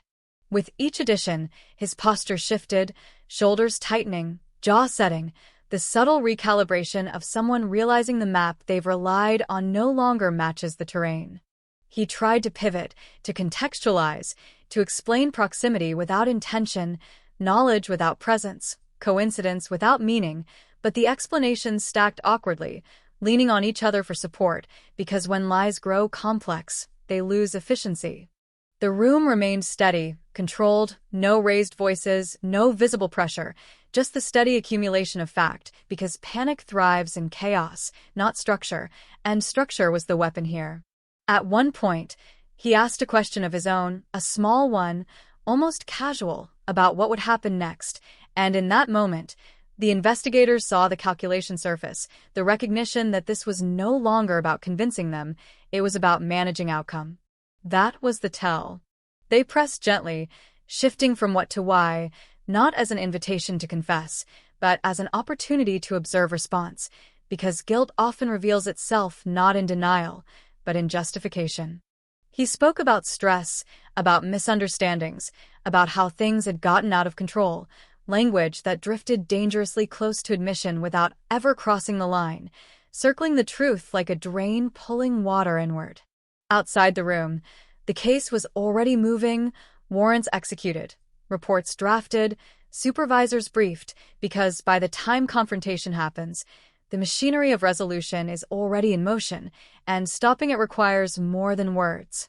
The town felt the shift even without details, a collective sense that the long-held breath was finally being released, not in relief, but in anticipation, because resolution doesn't promise comfort, it promises clarity, and clarity can be brutal. As hours passed, fatigue eroded restraint, and cracks widened, contradictions emerging not between statements, but within them, timelines folding in on themselves, motives blurring, intent reframed mid-sentence, and each inconsistency was noted, catalogued, preserved. When the session ended, nothing dramatic marked it, no confession, no outburst, just a man leaving the room more diminished than when he entered, the weight he'd carried for decades now visible in the way he moved, slower, heavier, less certain. But the confrontation had done its job. Because what matters isn't what someone admits in a room, it's what can be proven outside of it, and by now, proof was assembling itself with quiet confidence. The evidence no longer pointed in multiple directions, it converged, funneling toward a conclusion that had been avoided for years, not because it was unclear, but because it was uncomfortable. Investigators prepared for the next phase knowing it would be public, irreversible, and contested, because cold cases don't end cleanly, they end loudly, reopening debates, reassigning blame, forcing communities to reckon with their own reflection. As word began to leak, not specifics but inevitability, the town's posture changed, less speculation now, more resignation, because deep down, many had suspected this outcome long before it arrived, and suspicion, once confirmed, carries its own kind of grief. The truth was no longer a rumor or a theory. It was a presence, and it was moving closer to the surface with every passing hour. Because once confrontation occurs, denial loses its utility, and the only remaining question is how much resistance will accompany the fall. The case was no longer about discovery. It was about impact. And Ohio was about to feel all of it. The moment it became official, the silence broke, not cleanly, not all at once, but in waves, because news like this doesn't arrive, it detonates, and the first shock was felt inside the department itself, where years of restraint gave way to controlled urgency, paperwork moving faster, decisions sharpened, language tightening as the investigation crossed the line from inquiry to action. Legal thresholds were met quietly, methodically, because the louder the moment, the more careful the process had to be. Affidavits drafted with precision, evidence weighed not for narrative impact but for endurance, because once a cold case reaches this stage, it doesn't just face scrutiny. It invites it. The arrest didn't look dramatic to the outside eye. No sirens screaming through town, no crowd gathered on the sidewalk, just unmarked vehicles, controlled movements, a door opened and closed, a life pivoting in a matter of seconds, because accountability rarely announces itself. It arrives with paperwork and protocol. But even without spectacle, the effect was immediate. By mid-morning, the town knew. Phones buzzed, local news cut into programming, social feeds flooded with fragments of information stripped of context, names withheld, details implied, and the phrase everyone recognized resurfaced with a weight it hadn't carried in decades: cold case. People who had lived their entire lives under the shadow of that disappearance felt the ground shift beneath them, because resolution, even partial, reopens memories long buried, and memories don't return politely. Some reacted with vindication, others with disbelief, others with anger sharp enough to feel personal, because this wasn't just a crime being addressed, it was a narrative being corrected, and corrections imply error. Families who had once defended assumptions now found themselves re-examining them, conversations stretching late into the night. Old arguments revived, faces recalled with new significance, because when the truth approaches, it drags the past behind it. Outside the courthouse, reporters gathered cautiously, careful not to outrun confirmed facts, but even restraint couldn't contain the intensity of the moment, because this wasn't just another arrest. It was an answer to a question that had haunted the town for nearly 30 years. Inside, the process unfolded with procedural calm, charges read, rights acknowledged, a timeline that now had legal weight rather than investigative speculation, and through it all, the man at the center appeared smaller, diminished by the transformation from familiar figure to accused. The courtroom didn't hold answers yet, just direction, but direction was enough to alter the town's trajectory, because now there was a forward, not just a past. As details emerged slowly, carefully, the narrative everyone thought they knew began to fracture publicly, assumptions corrected, myths dismantled, the river recontextualized, the car no longer a mystery but a misdirection, and with that came a collective reckoning, not just with what happened, but with what was believed.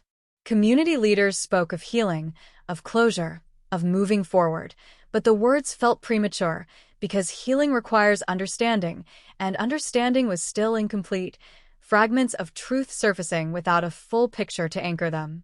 Meanwhile, investigators continued working, because an arrest doesn't end a case, it transforms it, shifting focus from discovery to defense, from questions to proof, and every piece of evidence was re-examined with the expectation that it would soon be challenged.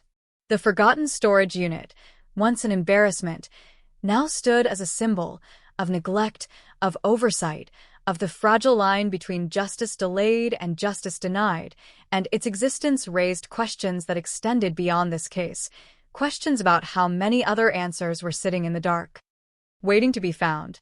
As the town processed the news, division surfaced, not along obvious lines, but subtle ones, belief versus skepticism, trust versus doubt, because even when the truth begins to emerge, acceptance is not guaranteed.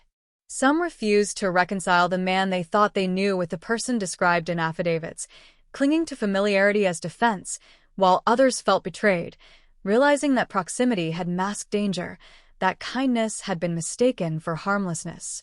The victim's name returned to headlines with renewed force, no longer just a symbol of loss, but a focal point of accountability, and for those who loved her, the resurgence was both validating and exhausting, because answers don't erase grief, they rearrange it. As night fell on the town, the atmosphere remained charged, lights on longer than usual, conversations lingering, a collective awareness that something fundamental had shifted, that the story they'd been telling themselves for decades was no longer viable. The cold case had moved into the present. And the present, unlike the past, does not allow distance. Because once the truth enters the public sphere, it stops belonging to those who controlled it. It belongs to everyone, and everyone would feel its weight. By the time the courtroom doors opened, the case no longer belonged to investigators or reporters. It belonged to the process, rigid, unforgiving, built to test every claim until only what could survive remained, and that transformation stripped the story of drama while amplifying its stakes. Legal language replaced investigative shorthand, motions filed, evidence categorized, timelines translated into exhibits, because what convinces a detective does not automatically convince a jury, and cold cases, more than any other, must prove not just what happened, but why the delay doesn't invalidate the truth. Defense strategy emerged quickly, not subtle, not unexpected, but effective, a focus on time, on memory decay, on procedural error, on the gaps left by decades of silence, because the past is vulnerable when it has been allowed to age without resolution.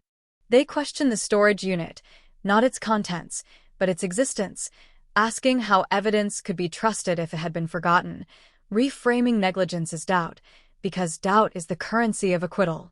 They challenged witnesses gently but relentlessly, pointing out inconsistencies, emotional drift, the human tendency to reshape memory under pressure, because truth remembered is not always truth preserved.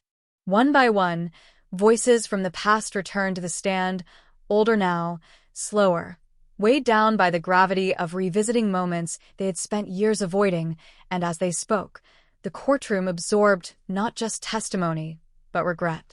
Some admitted uncertainty openly, others clung to conviction with visible strain, and each account carried the unmistakable imprint of time, because decades don't just pass, they alter perspective, they soften edges, they sharpen guilt. For the prosecution, the challenge wasn't assembling facts, it was maintaining coherence, ensuring that the narrative held together under attack, that the convergence of evidence outweighed the absence of immediacy.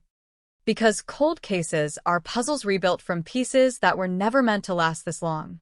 Expert witnesses took the stand, explaining new forensic techniques to jurors whose lives had been shaped by technology unimaginable in 1995, bridging eras, translating science into certainty, or at least probabilities strong enough to matter.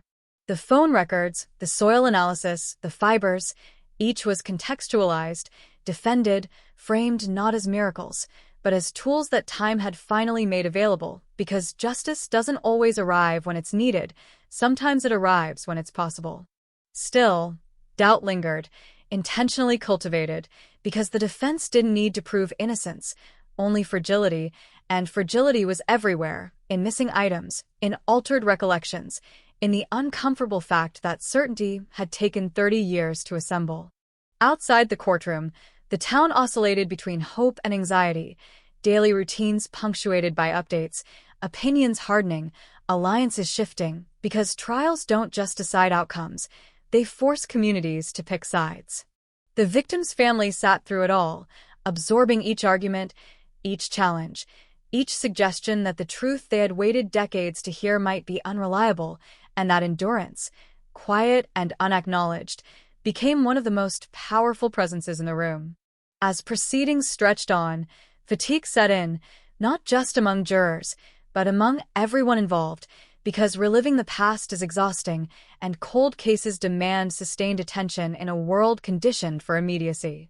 Moments of tension surfaced unexpectedly, a witness faltering under cross-examination, a document misreferenced, a phrase that landed harder than intended, and each moment was magnified, because at this stage, nothing is neutral. The accused remained composed, outwardly at least, posture controlled, expression measured, a study in restraint, because trials reward stillness, and any crack could be interpreted as something more. Yet beneath that stillness, the weight was evident, in the way his gaze avoided certain faces, in the way his attention sharpened when specific evidence was mentioned, because even silence communicates when the stakes are this high. As closing arguments approached, the case distilled itself, complexity giving way to essence, not the accumulation of facts, but the alignment of them, because juries don't decide cases based on volume, they decide based on resonance. The question was no longer whether every detail could be proven beyond doubt. The question was whether the story, as it now stood, made sense.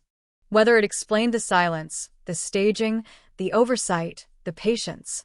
Whether it accounted for 30 years of unanswered questions without asking the impossible of those trying to answer them now. Because in the end, cold cases don't ask juries to judge the past as it was. They ask them to judge whether the present has finally understood it.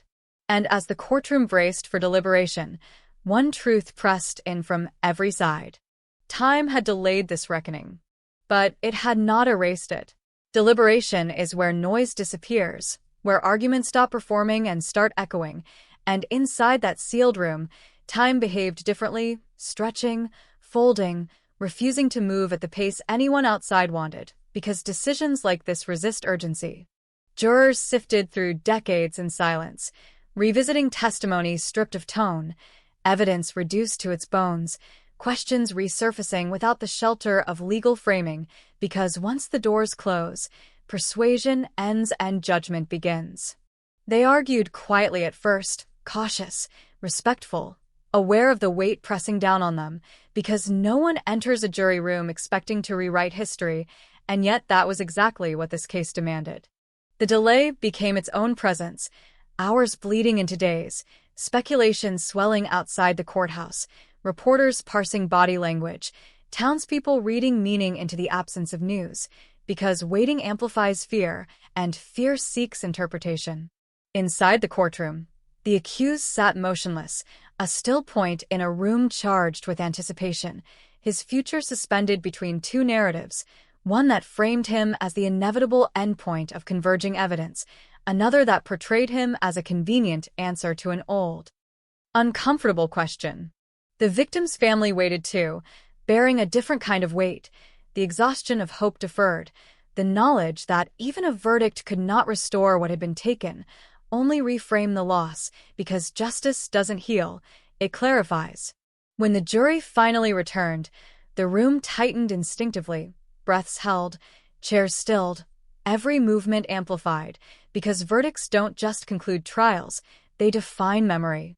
The foreperson stood, voice steady despite the pressure it carried, and as the words were read, they landed not as sound, but as impact, reverberating through the room, through the town, through the years that had led to this moment. Guilty. Not dramatic, not shouted, just spoken, and in that simplicity lay its power, because clarity, once achieved, doesn't need embellishment. Reactions followed immediately but unevenly, relief folding into grief, vindication colliding with disbelief, because resolution exposes complexity rather than erasing it. The accused showed little outward response, but the stillness felt different now, no longer controlled, but resigned, as if the weight he'd carried had finally found a place to rest, even if that place was a cell. Sentencing loomed, procedural, inevitable, another step in a process that had already altered the town's trajectory, because consequences don't end with verdicts, they unfold over time. Outside, the news spread quickly, headlines rewriting themselves in real time, cold case replaced with conviction, speculation giving way to record, and for a moment, the town felt suspended between eras, no longer defined by unanswered questions. Not yet comfortable with the answers it had received. Conversations shifted tone, less conjecture, more reflection, people revisiting old memories with new context, realizing how much had been overlooked, how easily assumptions had filled gaps where evidence should have been. The storage unit returned to public consciousness again, not a scandal, but a symbol, a reminder that justice is fragile, that systems depend on vigilance, that answers can be lost as easily as they are found. As sentencing approached, statements were prepared, words chosen carefully, because speaking into the record is different from speaking into memory, and what was said now would endure long after the courtroom emptied. The victim's name echoed through those preparations, no longer tethered solely to disappearance, but to resolution, a shift that mattered deeply, even if it arrived too late to feel complete. And yet, beneath the sense of closure, something unresolved lingered, not about guilt, but about time, about the cost of delay, about how many lives had been shaped by a truth withheld. Because verdicts answer questions, but they also ask new ones. About accountability, about systems, about how many other stories are waiting in forgotten spaces, patient, silent, unfinished. As the town prepared for the final chapter, one thing was clear. The case was ending. But its impact was only beginning. Sentencing did not arrive with surprise, only inevitability, because once the verdict was spoken, the remaining steps were procedural, measured, almost anticlimactic in their precision. The judge read the sentence in a steady cadence, years converted into numbers, a life reduced to terms and conditions, and while the punishment felt severe on paper, it still carried the quiet inadequacy common to all late justice. No outbursts followed, no cinematic collapse, just a slow exhale from a room that had been holding its breath for decades, because closure, when it comes this late, is rarely dramatic. The victim's family listened, hands clasped, faces composed not from peace but from exhaustion. The kind that settles in after grief has done all the damage it can do. Outside the courthouse, microphones waited, but words felt insufficient. Every statement already shadowed by the knowledge that nothing said could alter the years that had passed without answers. The town adjusted slowly.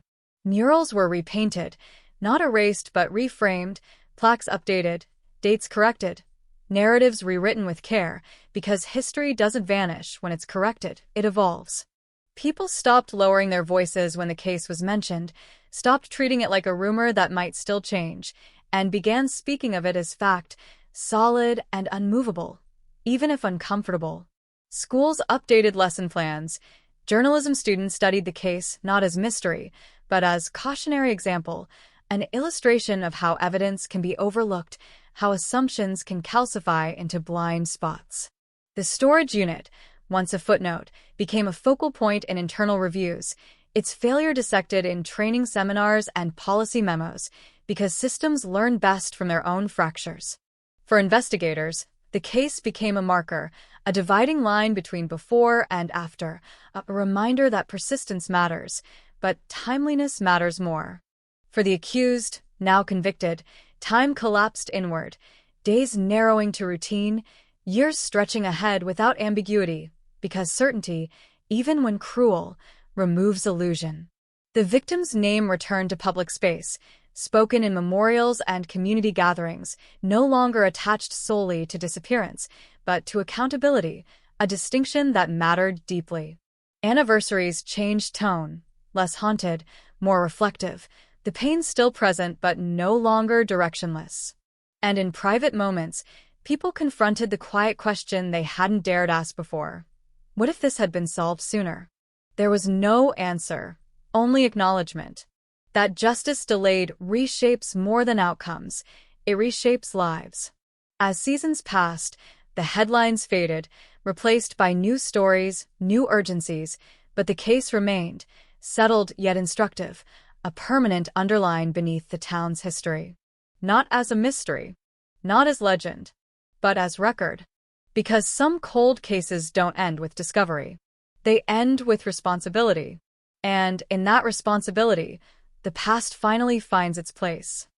After the courtroom emptied and the cameras moved on, the case did not disappear, it settled, embedding itself into the infrastructure of the town like a fault line mapped but never erased, invisible to newcomers, unmistakable to those who had lived through it. Files were archived, labeled closed, stamped with finality, yet investigators kept returning to them, not for answers, but for instruction, because every resolved cold case becomes a manual written in hindsight. Training rooms echoed with its lessons, supervisors pointing to timelines where weeks had turned into decades, asking recruits to notice the moment momentum was lost, the exact point where urgency dissolved into routine. Evidence lockers were audited more carefully, storage protocols rewritten, redundancy layered over redundancy, not out of paranoia, but out of memory, because forgetting once had been enough. The town itself began to change how it remembered. Stories once told as warnings became case studies, rumors sharpened into facts, speculation replaced by chronology, because clarity alters the shape of memory. People who had been children in 1995 now spoke about the case with adult language, understanding not just what happened, but how it was allowed to remain unsolved for so long. Parents explained to their children why certain streetlights mattered, why some places still carried weight, why a name spoken aloud could quiet a room, even decades later. The victim's absence, once an open wound, became a reference point, a reminder that loss does not fade. It reorganizes, finding new ways to be present. In community meetings, when new safety measures were proposed, someone inevitably referenced the case, not dramatically, just factually, as if it had become a unit of measurement for caution. Journalists revisiting the story years later noticed something different. The tone had shifted. What was once framed as mystery was now framed as failure, not of one person, but of a system that had mistaken silence for resolution. And in that reframing, accountability extended outward, touching institutions, procedures, assumptions, because closure invites scrutiny, not relief.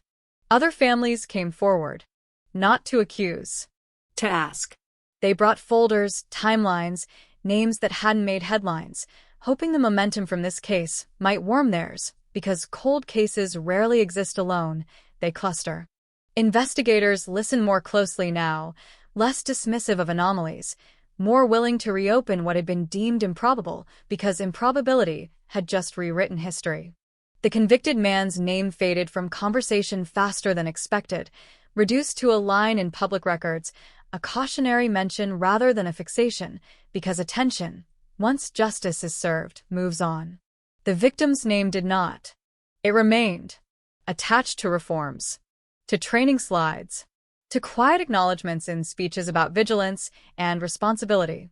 In that way, the case continued to work long after the verdict, long after the sentence, reshaping outcomes without making noise. And perhaps that was the final transformation. From spectacle to structure. From shock to standard. From cold case to precedent.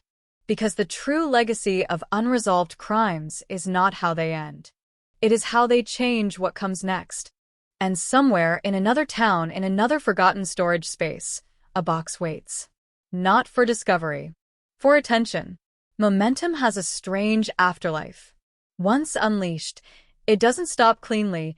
It rolls forward unevenly, gathering fragments, stirring dormant questions, unsettling places that believed they were finished with the past. In the months following the conviction, task forces quietly expanded their scope. Not announced, not celebrated, just authorized, because the success of one cold case made inaction harder to justify. Boxes were pulled from shelves that hadn't been touched in years, evidence tags yellowed, handwriting fading, the physical weight of neglect suddenly undeniable. Investigators approached these materials differently now. Not with optimism, with humility. Because Ohio 1995 had taught them that certainty is fragile, that confidence can rot into complacency if left unchallenged. Files revealed patterns. Missed connections. Witnesses dismissed too quickly. Leads labeled unreliable for reasons that no longer held up under scrutiny. The case had recalibrated suspicion. Not toward people. Toward assumptions. Younger detectives noticed the shift first. They asked sharper questions. Why was this lead dropped? Why was this testimony minimized? Why did silence become acceptable? Veterans, once defensive, grew quieter, reflective, recognizing decisions made under pressure, without foresight, without knowing how long consequences could stretch. Some cases moved quickly. DNA, databases, technology catching up to mistakes. Others stalled immediately, the evidence gone, degraded, lost to time, a reminder that not all damage is reversible. Families were notified cautiously. No promises. Only attention. And for many, that alone felt radical. The idea that someone was listening again. That their loved one's names still existed in an active system. In community halls, conversations shifted again. Hope crept back in, tentative, fragile, because hope after disappointment carries risk. People spoke in conditional terms. If. Maybe. Possibly. Words chosen carefully to avoid reopening wounds that might never close. Journalists followed selectively, aware now of the responsibility that comes with renewed scrutiny, understanding how easily coverage can distort expectation. Ohio 1995 loomed in every article, not as inspiration, as warning. Solve carefully. Speak precisely. Because resolution changes lives whether it arrives or not. Within law enforcement, the case began to shape identity.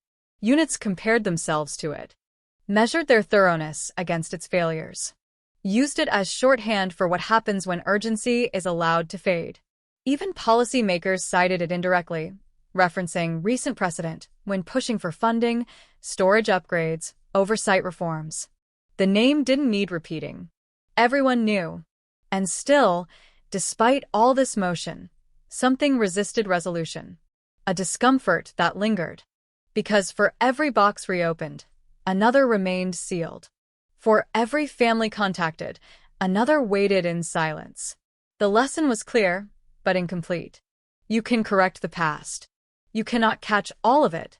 And that truth settled heavily on those now tasked with looking backward for a living. Late at night, alone in offices lit by desk lamps, investigators stared at photographs, wondered which detail would matter 30 years from now, which decision would be judged with hindsight they could never access. Ohio 1995 had removed excuses. It had not removed doubt. And as new cold cases inched toward answers, one question echoed beneath them all. How many truths are still buried? Not because they are hidden, but because no one has looked hard enough yet? Reinvestigation does not feel like momentum when it stalls. It feels like friction. Files reopened with expectation now resisted clarity, each page offering possibility without promise, because not every cold case wants to be warmed, and some truths have hardened beyond reach. One case, pulled forward in the wake of Ohio 1995, drew early attention, not because it was famous, but because it looked solvable, clean edges, witnesses still alive, evidence cataloged, a narrative that seemed to only need time to finish forming. At first, progress came quickly. Statements aligned. A timeline stabilized. Old contradictions softened under new interviews, people more willing to talk now that silence no longer felt safer. But then the pattern broke. A key witness recanted partially, not fully, just enough to fracture certainty. A piece of evidence, once thought preserved, showed signs of contamination, subtle, invisible until it mattered. What had looked like inevitability began to resemble coincidence. Investigators felt the shift immediately. That tightening in the chest.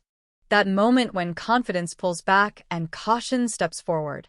Because Ohio 1995 had taught them the cost of premature conclusions. This time they slowed down. And slowing down revealed something uncomfortable. The case may never resolve. Not because no one cared. Not because no one tried. But because time had done its work thoroughly. Memories had reorganized themselves around survival. Documents had passed through too many hands.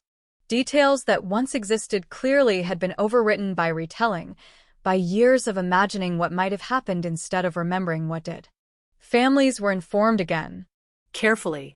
The language precise, restrained, avoiding words like breakthrough, avoiding the spark that had ignited hope elsewhere. Some understood immediately. Others did not. Grief reacts poorly to ambiguity, and the reopening of a case can feel like reopening a wound that had finally scarred over. Community meetings grew quieter. The energy that had fueled reform now faced its first real resistance, not political, but emotional, the fatigue that follows prolonged vigilance. Journalists covered the pause reluctantly, aware that stalled stories do not hold attention the way success does, yet knowing that this stall was part of the truth Ohio 1995 had revealed. Not every box contains an answer. Not every silence hides guilt. And not every failure is a mistake. Inside police departments, the mood shifted from urgency to endurance. Budgets tightened. Task forces merged. Priorities recalibrated. Ohio 1995 remained a benchmark, but now as contrast, a reminder that exceptions do not rewrite rules. Late one evening, An investigator sat alone with the reopened case. Photographs spread across the desk, not searching for clues anymore, but for meaning, for a reason this case refused to settle.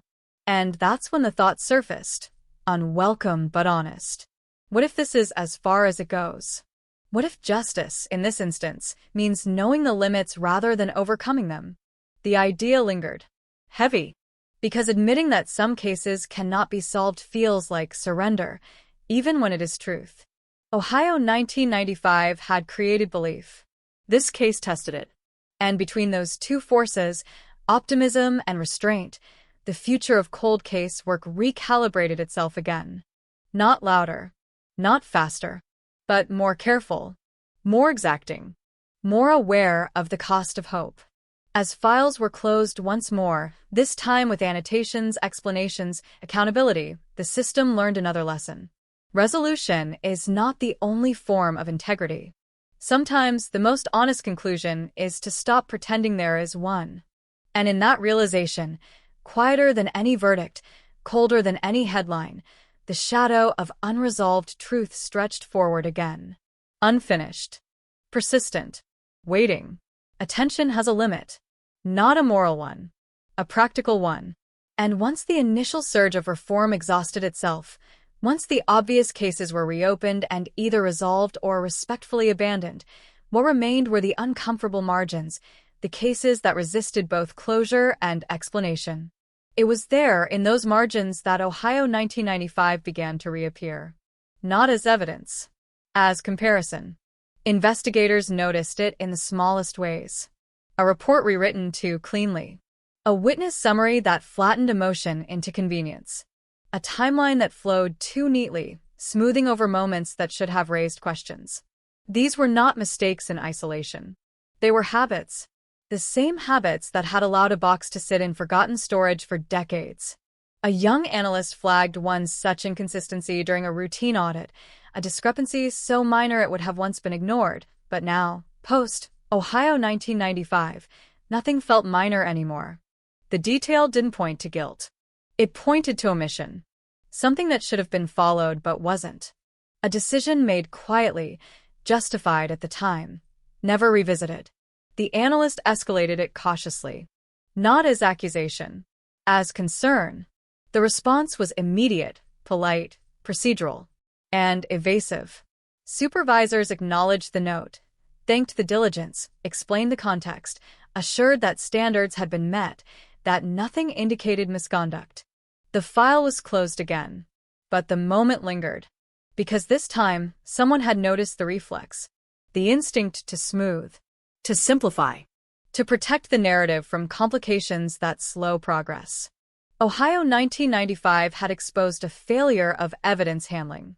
What if that wasn't the only failure? What if the deeper pattern was cultural? The question spread quietly, not through memos, but through conversations after hours, over coffee, in the pauses between tasks, because systems rarely interrogate themselves publicly. Veteran investigators bristled at the implication. They had worked under pressure, with limited tools, with public expectation bearing down on them. You cannot retroactively apply modern scrutiny to past urgency. The argument was fair, but incomplete, because urgency explains decisions. It does not absolve them. A closed-door review committee was formed, its purpose framed carefully, not to assign blame, but to assess process integrity across decades. The language mattered. No one wanted a reckoning. They wanted reassurance. What they found was neither.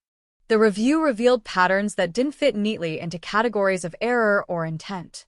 Cases where leads were deprioritized because they complicated jurisdiction.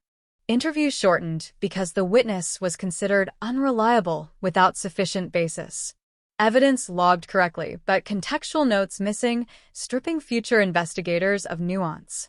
No single smoking gun. Just erosion. Slow. Cumulative. And suddenly, Ohio 1995 looked less like an anomaly and more like a visible fracture in a structure already weakened.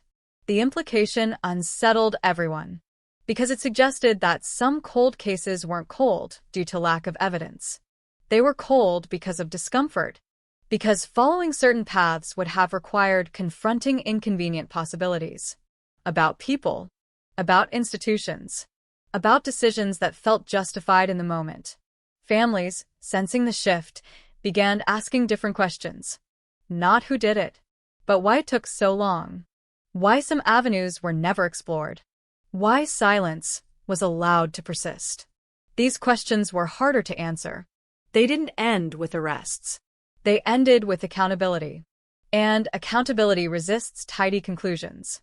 Ohio 1995 had shown what happens when a case is solved. Part 15 revealed something more unsettling.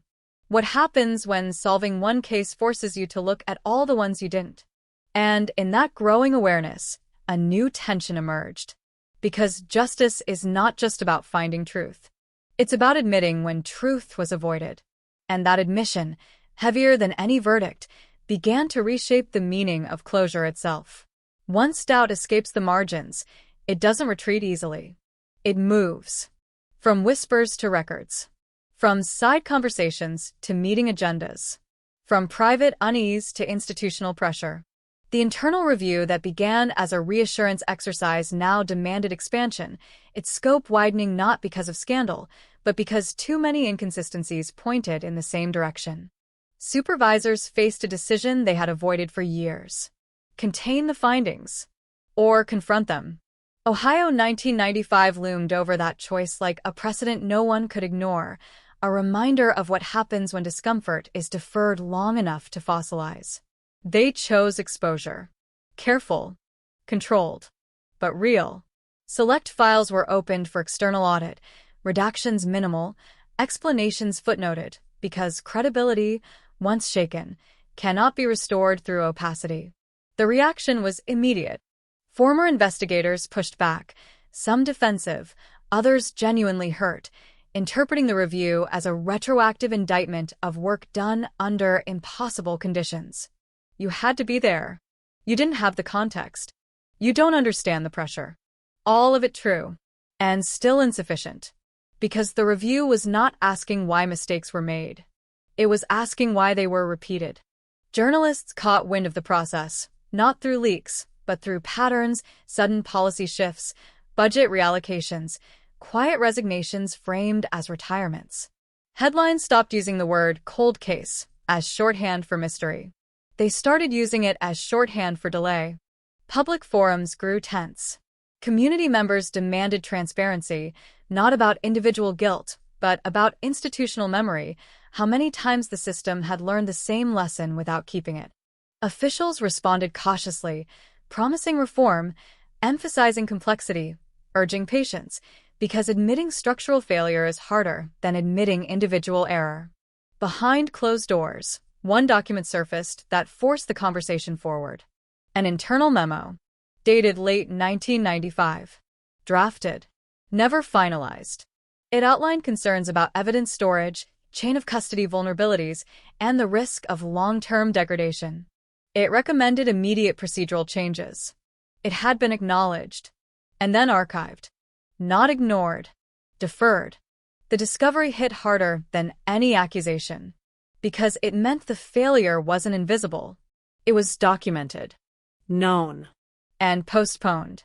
Ohio 1995 was no longer an outlier. It was confirmation. The memo circulated quickly among auditors, lawyers, policymakers, its language careful, almost understated, making its neglect even more damning.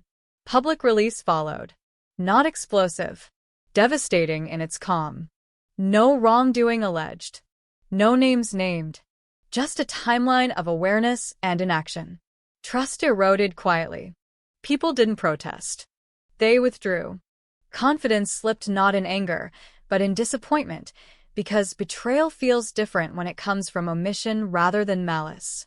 For families of unresolved cases, the memo reopened something deeper than hope. It reopened doubt. Not about outcomes. About effort. Had everything possible been done? The question could no longer be answered honestly. Inside departments, morale shifted again. Some felt exposed. Others felt vindicated. Younger staff felt empowered, older ones felt erased, the generational divide sharpening under the weight of hindsight. Ohio 1995 had cracked the door. Part 16 kicked it open. Because once an institution admits it knew and chose to wait, the conversation changes. From whether justice failed to why delay was tolerated. And as that question settled into public consciousness, one truth became unavoidable. Some cold cases are unsolved not because time ran out, but because courage did. Public hearings do not feel like investigations. They feel like exposure. There are no interrogations behind closed doors, no controlled leaks, no strategic silences that buy time. There are microphones, records, timelines projected on screens, and a room full of people who have waited years to hear their questions spoken aloud. The first hearing opened without drama. No protests, no shouting, just a slow filling of seats, families sitting beside journalists, former officers scattered among the audience, policymakers aligned in rows, everyone aware that this was not about one case anymore.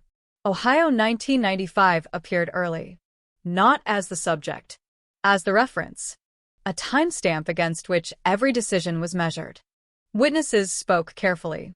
Former supervisors described constraints, staffing shortages, outdated infrastructure, the realities of the time.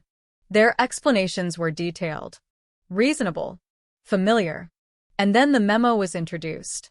Projected. Read aloud. Line by line. Its calm language filled the room, outlining risks that had materialized decades later, warnings that now felt prophetic. No one disputed its authenticity. No one questioned its intent. The silence that followed was heavier than any accusation, because the room understood what that document represented.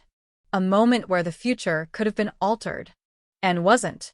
Families were invited to speak, not to cross-examine, to testify.